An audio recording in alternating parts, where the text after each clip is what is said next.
If one of your priorities is education in your family, a Grandparent 529 account can be a great way to establish a legacy of gifting towards education. Now, a Grandparent 529 account is not really a different kind of 529 account. It's very similar to what parents do for their children.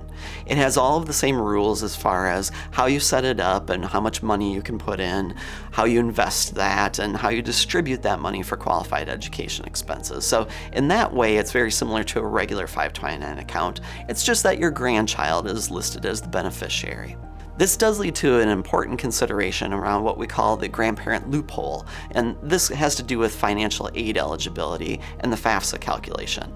As of 2024, that loophole means that grandparents can put in as much money and distribute as much money as they need to for their grandchildren, and it has no effect on that grandchild's financial aid eligibility, which can be important for their family.